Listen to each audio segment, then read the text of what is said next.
स्वागत है आपका नए सेवा चैनल में। तो फ्रेंड्स, आज से हम शुरू करने जा रहे हैं शिक्षक भर्ती से संबंधित 30 MCQ पर्यावरण के टेस्ट सीरीज लगाएंगे फ्रेंड्स हम। इसका टाइम होगा आपको 6 PM, ठीक है ना। इसके साथ ही फ्रेंड्स पर्यावरण के साथ बाल विकास की भी टेस्ट सीरीज हम चल रही है हमारी, उसमें भी आप वीडियो देख सकते हैं। बहुत अच्छा इसमें हमें आंसरों को फ्रेंड्स, एक आंसर यदि आप एक क्वेश्चन करते हैं तो उसमें आपको वही आंसर बस क्लियर नहीं करेंगे, साथ ही जो ऑप्शन दिए होते हैं उनको सबको एक्सप्लेन करते हैं, जिससे यदि अदर क्वेश्चन भी उससे रिलेटेड बन जाता है तो आप वो आंसर भी लगा पाएँ, क्वेश्चन भी कर पाएँ। तो फ्रेंड्स, ज़्यादा देर न करते हुए चलिए वीडियो की ओर चलते हैं, देखते हैं। आप देखेंगे तो आप स्वयं भी समझ जाएंगे। कौन सी गैस ग्रीन हाउस वातावरण में सबसे अधिक मात्रा में उपस्थित रहती है? Option number A carbon dioxide, option number B propane, option number C ethane या ऑप्शन नंबर डी मीथेन। तो फ्रेंड्स, जल्दी से टिक करिए आंसर कि कौन सी गैस वातावरण में ग्रीन हाउस गैसों में से सर्वाधिक उपस्थित रहती है। तो फ्रेंड्स, ग्रीन हाउस गैस में हमने देखा था कि क्लोरोफ्लोरो है, कार्बन डाइऑक्साइड है, प्रोपेन है, मीथेन है, तो ये गैसें हैं, नाइट्रो ऑक्साइड है। तो फ्रेंड्स, इनमें सर्वाधिक मात्रा में वातावरण में उपस्थिति किसकी रहती है? तो फ्रेंड्स, वो होती है ऑप्शन नंबर ए की कार्बन डाइऑक्साइड। ये वातावरण में ग्रीन हाउस गैसों में से इसकी मात्रा 60% होती है। फिर दूसरी गैस है क्लोरोफ्लोरो है ना, और नाइट्रो ऑक्साइड है, इस प्रकार। देखिए क्वेश्चन सेकंड देखते हैं।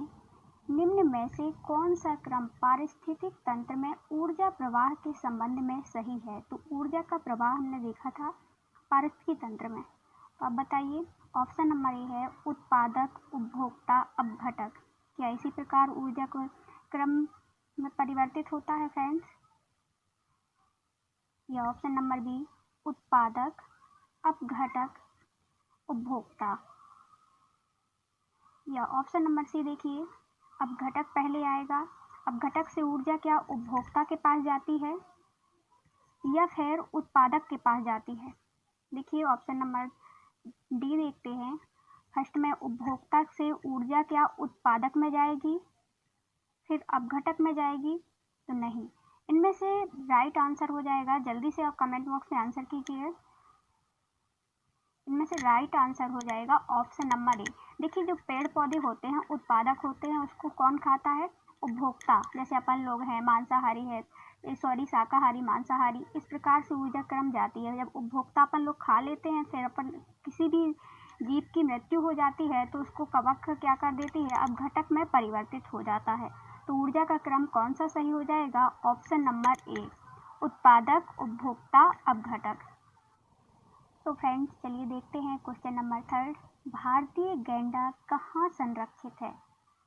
Option number A Bandipur national park में, या option number B Corbett national park में, या option number C Kaziranga national park में, या option number D Gir national park में। तो फ्रेंड्स, जल्दी से बताइए कि भारतीय गैंडा कहाँ संरक्षित है, कौन से नेशनल पार्क में पाया जाता है, संरक्षित किया गया है उसको।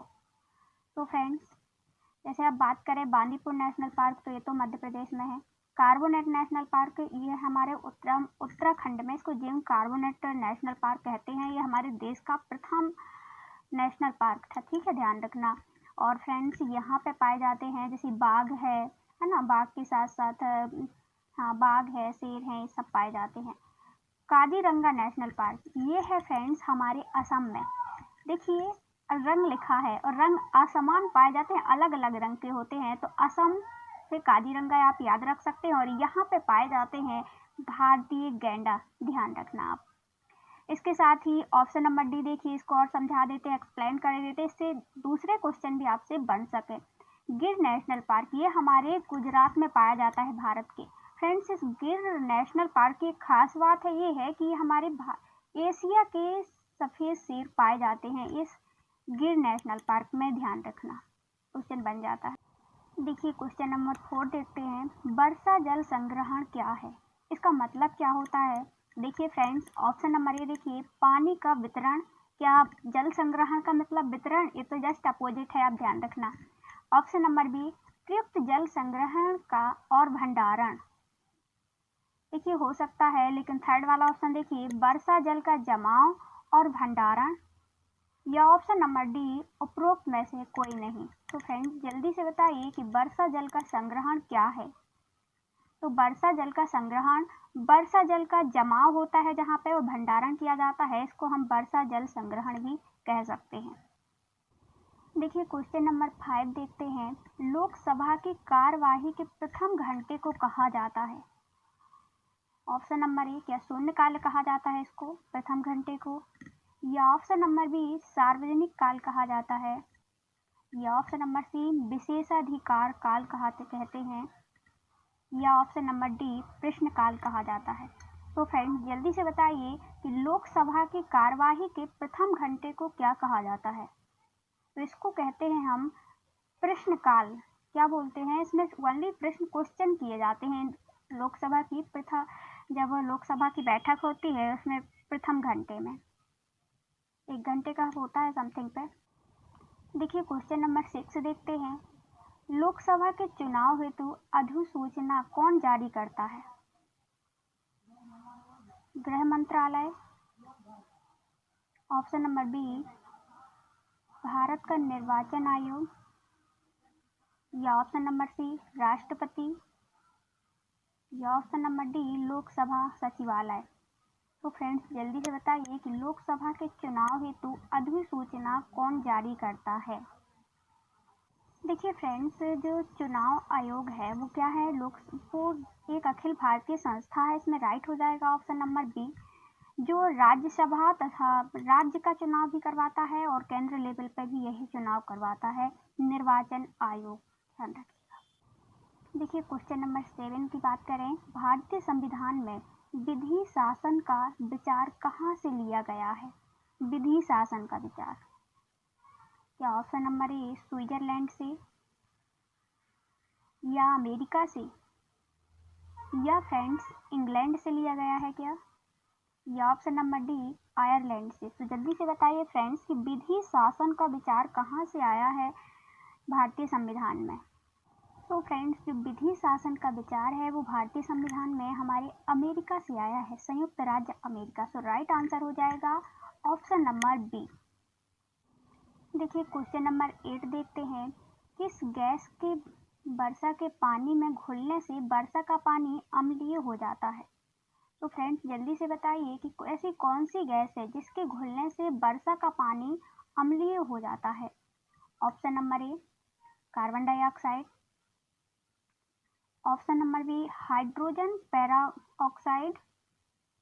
या option number C, nitro monoxide. या option number D, sulphur dioxide. तो फ्रेंड्स जल्दी से बताइए, बहुत इजी आंसर है। तो ऐसी कौन सी गैस है जैसे पानी की बूंदें बारिश की आती हैं फ्रेंड्स, और उस गैस के मिल जाने से वो पानी क्या हो जाता है, अम्लीय हो जाता है, उसकी प्रकृति है ना, क्षारीय से।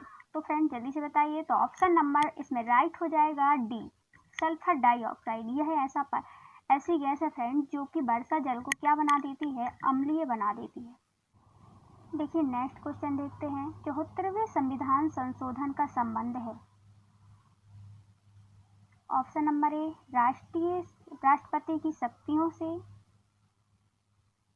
ऑप्शन नंबर बी, ग्रामीण स्थानीय स्वशासन से, शहरी स्थानीय स्वशासन से। या फ्रेंड्स ऑप्शन नंबर डी, संसद की शक्तियों से।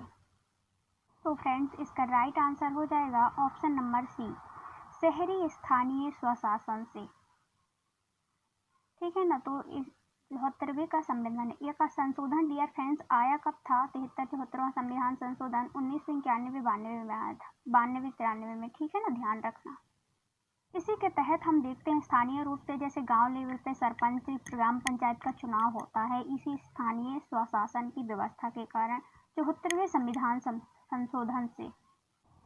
देखिए नेक्स्ट क्वेश्चन देखते हैं। भारतीय संविधान के किस भाग में पंचायती राज व्यवस्था संबंधी प्रावधान दिए गए हैं?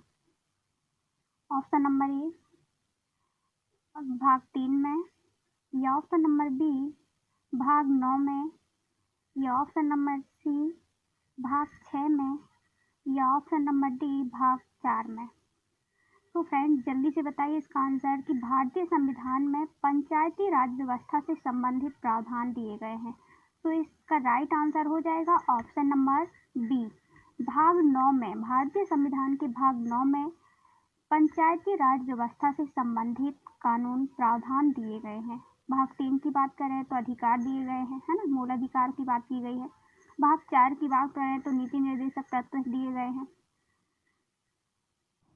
और बात करें फ्रेंड्स भाग 6 की, तो उसमें दिए गए हैं हमारे वो राज्य से संबंधित उपबंध दिए गए हैं। पे सभी की बात कर ली है, अधिकार दिए गए हैं भाग 3 में। भाग 9 में राज्य से संबंधित पंचायती राज व्यवस्था दी गई है। भाग 4 में दिया गया है, अब बताया था, राज्य की नीति निर्देशक तत्व। और भाग 6 में दिए गए हैं हमारे राज्य से संबंधित उपबंध। क्लियर। देखिए क्वेश्चन नंबर 11 देखते हैं। लोकसभा और राज्यसभा की संयुक्त बैठक किसके द्वारा आहूत की जाती है? तो कौन करवाता है फ्रेंड्स लोकसभा और राज्यसभा की संयुक्त रूप से बैठक? ऑप्शन नंबर ए संसद के द्वारा होती है क्या, या ऑप्शन नंबर बी राष्ट्रपति द्वारा संयुक्त बैठक करवाई जाती है, या ऑप्शन नंबर सी लोकसभा के अध्यक्ष करवाते हैं क्या राज्यसभा और लोकसभा की संयुक्त बैठकें, या ऑप्शन नंबर डी राज्यसभा के सभापति कराते हैं। तो फ्रेंड जल्दी से आंसर टिक कीजिए। तो लोकसभा और राज्यसभा की संयुक्त बैठक की बात करें फ्रेंड्स तो हमारी करवाते हैं भारत के हमारे राष्ट्रपति, जो कि अभी कौन है, रामनाथ कोविंद। देखिए नेक्स्ट क्वेश्चन देखते हैं, question number 13। Red data book किससे संबंधित है? ऑप्शन नंबर ए विलुप्ति के करीब जीव से, या ऑप्शन नंबर बी नदियों में प्रदूषण से, या ऑप्शन नंबर सी घटता भूगर्भ जल स्तर से, या ऑप्शन नंबर डी वायु प्रदूषण से। तो फ्रेंड्स जल्दी से बताइए कि रेड डाटा बुक किससे संबंधित है? 1962 में लाई गई थी। तो फ्रेंड्स यह बुक है विलुप्ति के करीब जीव से। इसका जो सिंबल रखा गया है वो गैंडा रखा गया है ना, विलुप्ति के कगार पे चला गया था, विलुप्त हो गया था। तो इसका राइट आंसर होगा ऑप्शन नंबर ए विलुप्ति के करीब जीव से। देखिए नेक्स्ट क्वेश्चन देखते हैं। इनमें से कौन भारत का प्रथम मुख्य न्यायाधीश था? तो फ्रेंड्स भारत के मुख्य न्यायाधीश बताइए प्रथम। Option number A Hiralal Kania, या option number B M Patanjali Shastri, या option number D Mehr Chand Mahajan, या option number D S R Das. तो फ्रेंड्स जल्दी से बताइए इनमें से एक ही मुख्य न्यायाधीश कौन था? तो भारत का प्रथम मुख्य न्यायाधीश थे हीरालाल कैनिया। इनकी नियुक्ति 26 जनवरी 1950 को की गई थी और राजेंद्र प्रसाद ने की थी। उस टाइम पे राष्ट्रपति राजेंद्र प्रसाद थे क्योंकि फ्रेंड्स, और इनका कार्यकाल की बात करें तो 6 नवंबर 1951 को ये इनका कार्यकाल मतलब कि निकल जाते हैं अपने पद से, भारत के मुख्य न्यायाधीश। ठीक है ना। देखिए क्वेश्चन नंबर 15 देखते हैं। ओजोन परत का अधिकतम ह्रास निम्न में से किस पर हुआ है? तो फ्रेंड्स भूमध्य रेखा पर, या ऑप्शन नंबर बी उत्तरी ध्रुव पर हुआ है क्या, या ऑप्शन नंबर डी दक्षिणी ध्रुव पर, या इनमें से कोई नहीं। तो जल्दी से बताइए कि ओजोन परत में छिद्र पाया गया था, है ना, तो वो कौन से कहाँ पे पाया गया था? 1988 में इसकी बात की गई थी, है ना। मोनो प्रोटोकॉल जो नियम आया था फ्रेंड्स, बैठक की गई थी इसी के तहत। तो बताइए ओजोन परत का अधिकतम ह्रास किस पर हुआ है? ब्रिटेन ने खोज की थी। तो फ्रेंड्स इसका राइट आंसर हो जाएगा ऑप्शन नंबर सी दक्षिणी ध्रुव में पाया गया था फ्रेंड्स। 1980 के करीबन 70 में इसकी खोज की गई थी कि यहाँ पे सर्वाधिक ओजोन परत का ह्रास हो रहा था। एक ब्रिटेन की फ्रेंड्स वो थी, ब्रिटेन की खोजकर्ता मंडली थी, ठीक है ना, उन्होंने किया था। फ्रेंड्स, इसकी राहत के लिए हमने देखा दक्षिणी ध्रुव में जो ओजोन परत का ह्रास हुआ, ये पराबैंगनी किरणों को रोकती है। वरना हमें यदि पराबैंगनी किरणें, सूर्य की पराबैंगनी किरणें डायरेक्ट यहाँ आ जाएं, ये ओजोन परत ना रोके फ्रेंड्स, तो कैंसर जैसी बीमारी आम हो जाएगी, सभी लोगों को हो जाएगी, जिसका कोई उपचार भी नहीं है ना, इतनी ज़्यादा हानिकारक है। तो ये दक्षिणी ध्रुव में पाई गई। इसके साथ ही 1987 में एक प्रोटोकॉल आया था, मॉन्ट्रियल प्रोटोकॉल। उसके तहत उनको उनके नियम को मानना था सभी देशों के लिए, जिसको सभी देशों ने माना और इसके ह्रास को कम किया गया। देखिए फ्रेंड्स, क्वेश्चन नंबर 16 देखते हैं। मिनीमाटा रोग ऐसी मछली के खाने से होता है जिसमें अधिक मात्रा पाया जाती है। तो फ्रेंड्स, ऐसी किसकी अधिक मात्रा पाई जाती है? उन मछलियों को खाने से मिनीमाटा रोग हो जाता है। तो फ्रेंड्स, क्या कैडमियम की अधिकता होती है उनमें, इसके कारण ये रोग होता है? या ऑप्शन नंबर बी आर्सेनिक, या ऑप्शन नंबर सी पारा, या ऑप्शन नंबर डी ये सभी। तो फ्रेंड्स, जल्दी से बताइए कि मिनीमाटा रोग कैसी मछलियों में अधिकता होने के कारण हो जाता है। तो फ्रेंड्स, इसका राइट आंसर हो जाएगा ऑप्शन नंबर सी, पारा की अधिकता के कारण ही ये मिनीमाटा रोग हो जाता है। फ्रेंड्स, इसमें ये बीमारी हमने देखा कि जापान में सर्वाधिक फैली हुई थी एक समय 1953 के टाइम पे। और फ्रेंड्स, इसकी बात करें तो इसमें लोगों को पागलपन आना, मानसिक मतलब रोगी हो जाते हैं और लास्ट में उनकी मृत्यु भी हो सकती है इस रोग के कारण, ध्यान रखना। देखिए फ्रेंड्स, क्वेश्चन नंबर 17 देखते हैं। भारत में पेलिकन पक्षी कहाँ प्रजनन करते हैं? ऑप्शन नंबर ए कोकारो बेलूर में, या ऑप्शन नंबर बी नेलापट्टू में, या ऑप्शन नंबर सी कुंथनकुलम में। तो फ्रेंड्स, जल्दी से बताइए कि भारत में पेलिकन पक्षी कहाँ प्रजनन करता है। तो फ्रेंड्स, ये सभी स्थान हैं, यहाँ पे ही भारत का पेलिकन पक्षी अपना प्रजनन करता है। कोकारो बेलूर, नेलापट्टू, कुंथनकुलम, जाएगा ऑप्शन नंबर डी, ध्यान रखिएगा। देखिए क्वेश्चन नंबर 18 देखते हैं। 16 घास स्थल कहाँ पाए जाते हैं? ऑप्शन नंबर ए हिमालय में, या ऑप्शन नंबर बी पश्चिमी घाट में, या ऑप्शन नंबर सी पूर्वी घाट में, या विंध्याचल में। तो फ्रेंड्स, बताइए 16 घास स्थल कहाँ पाए जाते हैं? तो फ्रेंड्स, जो 16 घास स्थल है वो पाए जाते हैं हमारे भारत के पश्चिमी घाट में। और पश्चिमी घाट का एरिया कौन सा आता है भारत के मैप में? तो आपने देखा होगा, ये आंध्र प्रदेश। 19 देखते हैं। तप्त भौम जल से किस प्रकार की ऊर्जा प्राप्त होती है?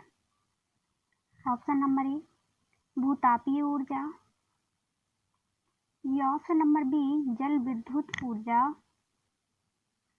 या ऑप्शन नंबर सी सौर ऊर्जा, या ऑप्शन नंबर डी नाप की ऊर्जा। तो फ्रेंड्स, जल्दी से बताइए कि तप्त भौम जल में किस प्रकार की ऊर्जा प्राप्त होती है। तो तपे हुए भौम जल में फ्रेंड्स भूतापीय ऊर्जा प्राप्त होती है। और भूतापीय ऊर्जा प्राप्त करने के लिए फ्रेंड्स धरती पर नीचे क्या की जाती है? एक सुरंग खोदी जाती है, इस सुरंग के द्वारा, जिससे नीचे की भाप ऊपर आ सके। ध्यान रखिए, यहाँ से भाप आती है ना सुरंग के द्वारा। देखिए फ्रेंड्स, क्वेश्चन नंबर 20 देखते हैं। अपशिष्ट उत्पादों का खाने वाले जीव को कहा जाता है? अपशिष्ट उत्पादकों को। तो फ्रेंड्स, क्या उनको ऑप्शन नंबर ए शाक भक्षी कहते हैं, या फ्रेंड्स ऑप्शन नंबर बी मृतक भक्षी कहते हैं, या ऑप्शन नंबर सी मांस भक्षी, या ऑप्शन नंबर डी ऑक्सीजन। तो फ्रेंड्स, अपशिष्ट उत्पादों को खाने वाले जीवों को कहा जाता है, तो उनको कहा जाता है मृतक भक्षी। देखिए फ्रेंड्स, क्वेश्चन नंबर 21 देखते हैं। प्रकाश संश्लेषण के दौरान हरे पौधे निम्न में से किसे सोख लेते हैं? तो फ्रेंड्स, प्रकाश संश्लेषण की क्रिया में हमने बताया भी था, और साथ ही आपको ये बात तो पता ही होगी, क्योंकि हमने कई बार अपनी वीडियो में बताया होगा कि जो गैस हम लेते हैं फ्रेंड्स, वो पौधे छोड़ते हैं और जो हम छोड़ते हैं वो पौधे ले लेते हैं वो गैस। तो वो कौन सी गैस है? आपको इतना याद होगा तो आप आराम से आंसर को सही कर जाएंगे। Option number A carbon dioxide. क्या पौधे सोखते हैं? हम छोड़ते हैं, आपको पता होगा, छोड़ते होंगे तो। ऑप्शन नंबर बी हीलियम, या ऑप्शन नंबर सी नाइट्रोजन, या ऑप्शन नंबर डी ऑक्सीजन। तो फ्रेंड जल्दी से बताइए इसका आंसर कमेंट बॉक्स में। तो इसका राइट आंसर हो जाएगा कार्बन डाइऑक्साइड, क्योंकि फ्रेंड्स कार्बन डाइऑक्साइड हम छोड़ते हैं और ऑक्सीजन हम लेते हैं। तो कार्बन डाइऑक्साइड जैसे ही हमने छोड़ी तो कौन ले लेता है? पौधे सोख लेते हैं, इसीलिए पौधे जरूरी है ना, वरना कार्बन डाइऑक्साइड की मात्रा वातावरण में ज़्यादा हो जाएगी और हम तो ले नहीं पाएंगे, है ना, फिर हमको प्रॉब्लम होगी। और ये छोड़ते क्या है फ्रेंड्स? ये छोड़ते हैं ऑक्सीजन। वो उनको कौन ले लेता है? उस ऑक्सीजन को मानव ले लेता है, ठीक है ना, हम लेते हैं। तो यहाँ वातावरण में संतुलन एक प्रकार से बना रहता है इन पेड़ पौधों के होने की वजह से। और पौधे ही नहीं होंगे तो हमें एक तो ऑक्सीजन नहीं मिलेगी, क्योंकि ये छोड़ेंगे नहीं, और कार्बन डाइऑक्साइड की मात्रा ज़्यादा हो जाएगी जो हम छोड़ेंगे, है ना, तो संतुलन बिगड़ जाएगा। देखिए फ्रेंड्स क्वेश्चन नंबर 22 देखते हैं। World life institute of India कहाँ पर स्थित है? फ्रेंड्स ऑप्शन नंबर ए अहमदाबाद में, या ऑप्शन नंबर बी नई दिल्ली में, या ऑप्शन नंबर सी कोयम्बटूर में, या ऑप्शन नंबर डी देहरादून में। तो wild life institute of India ये फ्रेंड्स हमारे भारत के देहरादून, उत्तराखंड के देहरादून, जो उत्तराखंड हमारा प्रदेश है वहाँ पे स्थित है इसका मुख्यालय। यह एक world life institute of India institute friends यह एक अंतर्राष्ट्रीय संस्था है ना, विलुप्तप्राय जीवों के लिए संरक्षण प्रदान करती है। ये 1982 में इसकी स्थापना हुई थी और इसका हमारे यहाँ मुख्यालय कहाँ पे है? वो है देहरादून में, उत्तराखंड के। देखिए फ्रेंड्स क्वेश्चन नंबर 23 देखते हैं। MS स्वामीनाथन यह कौन थे? ऑप्शन नंबर ए पारिस्थितिक वैज्ञानिक थे क्या, या ऑप्शन नंबर बी पत्रकार थे स्वामीनाथन, या ऑप्शन नंबर सी कृषि वैज्ञानिक थे, या ऑप्शन नंबर डी पक्षी वैज्ञानिक थे। तो MS स्वामीनाथन ये कौन थे फ्रेंड्स? ये एक कृषि वैज्ञानिक थे। फ्रेंड्स इनकी बात करें तो इन्होंने ही इनको हमारे जो भारत में हरित क्रांति का श्रेय इन्हीं स्वामीनाथन MS स्वामीनाथन को ही जाता है, जो 1967-1966 में आई थी हरित क्रांति। और इसमें गेहूं की मोटे अनाज वाली कृषि को बहुत ज़्यादा फायदा हुआ था, क्योंकि उर्वरकता वगैरह डाला गया था।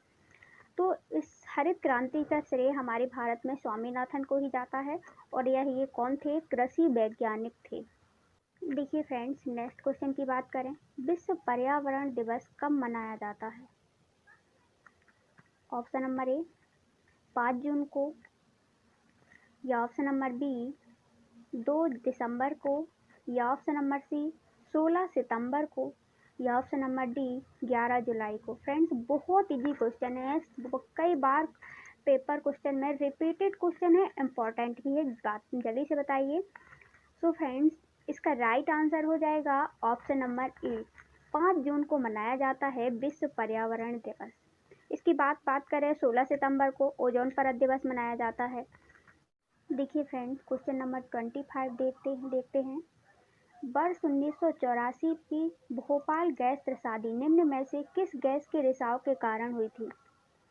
तो फ्रेंड्स जो 1984 में भोपाल गैस त्रसादी आई थी, किस गैस मुख्य, जिसमें हजारों की तादाद में फ्रेंड्स बहुत सारे लोग मारे गए थे, तो वो गैस थी फ्रेंड्स कौन सी? मीथेन थी क्या, या option number B methyl isocyanate थी, या नाइट्रस आइसोसाइनेट थी, या option number D carbon monoxide थी। तो फ्रेंड्स भोपाल गैस त्रसादी में जो गैस का रिसाव हुआ था वो थी option number B methyl isocyanate. 1984 में आई थी भोपाल में, इसमें हजारों की तादाद में लोगों की मृत्यु हुई थी। देखिए नेक्स्ट क्वेश्चन देखते हैं। क्वेश्चन नंबर 26 देखते हैं। पीने के लिए सुरक्षित पानी को क्या कहते हैं? ऑप्शन नंबर ए ताज़ा जल, पीने योग्य पानी, आशुद्ध जल, या नल का पानी। तो फ्रेंड्स पीने के लिए सुरक्षित जल को क्या कहा जाता है, बताइए फ्रेंड्स, अपने माइंड से सोच के बताइए। तो फ्रेंड्स पीने के लिए सुरक्षित पानी को पीने योग्य पानी कहते हैं। ऑप्शन नंबर बी राइट हो जाएगा करेक्ट आंसर। देखिए नेक्स्ट क्वेश्चन की बात करें तो जड़ी बूटियों की रानी भारत की सबसे पवित्र जड़ी बूटी है। इस औषधि पौधे को हिंदू धर्म में महत्व है और इसका वानस्पतिक नाम ओसिमम सैक्टम है। इसको सामान्यतः किस नाम से जाना जाता है, आपको ये बताना है। तो फ्रेंड्स औषधियों की रानी है, ठीक है ना, और इसका साइंस में नाम क्या है, ओसिमम सैक्टम। तो वो कौन सा है कि अजवाइन का फूल है फ्रेंड्स, या तुलसी का पौधा है, या रोजमेरी या धनिया। सो फ्रेंड्स जल्दी से बताइए। तो इसका वानस्पतिक नाम ओसिमम है, सैक्टम है, और यह हमारे भारत में पूजनीय है।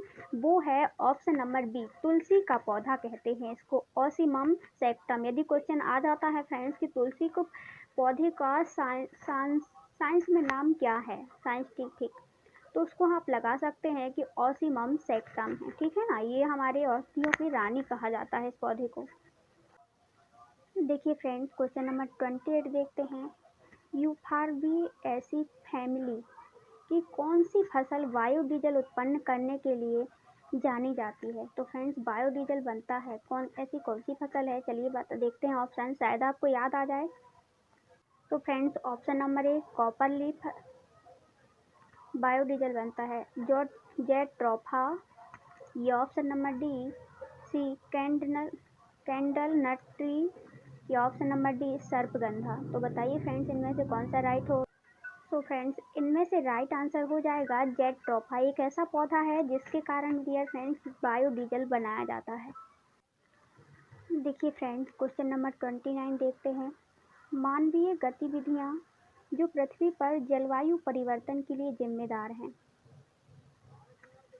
तो ऐसी कौन सी गतिविधियां हैं फ्रेंड्स जो जलवायु परिवर्तित होती है, मतलब कि प्रदूषण बढ़ता है। अब सिंपल सी वर्डों में बोले तो क्या एरोसॉल कैन का उपयोग करना, वनों का जलाना, कृषि क्रियाकलाप।